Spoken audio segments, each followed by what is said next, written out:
जय श्री राम मित्रों, dictation start.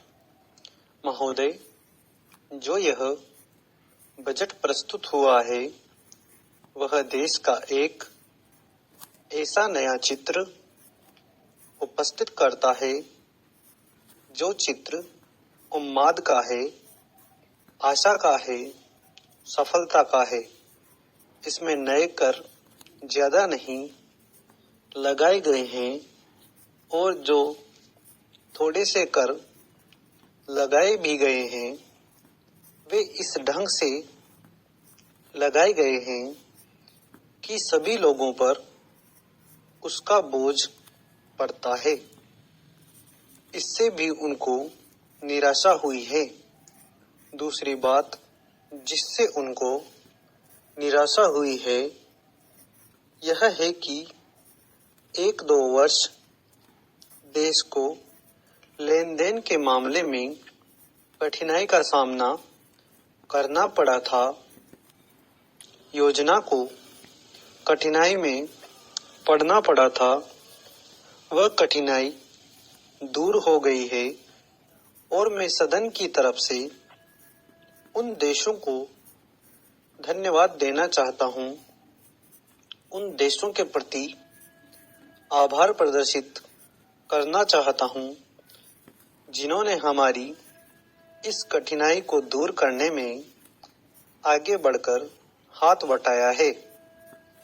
मेरे मित्रों को इससे निराशा हुई है कि विदेशी सहायता बहुत ज्यादा और तेजी से पहुंच रही है और हमारी जो कठिनाई दूर हो गई है इससे उनको परेशानी हुई।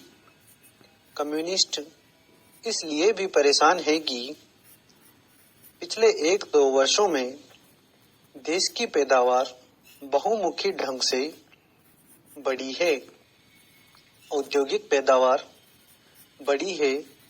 यह उनके लिए निराशा का कारण बना है। उनकी निराशा इसलिए भी बढ़ी है कि उनका मालिक, उनका मित्र हमारे देश की सीमा पर जब फौज लेकर खड़ा है और जब देश पर खतरा है तो क्यों देश की आर्थिक हालत, क्यों देश की वित्तीय हालत तथा दूसरी हालत इतनी अच्छी हुई है और क्यों इतनी अच्छी छवि उभरी है। लेकिन उनकी निराशा हमारी सबसे बड़ी आशा है।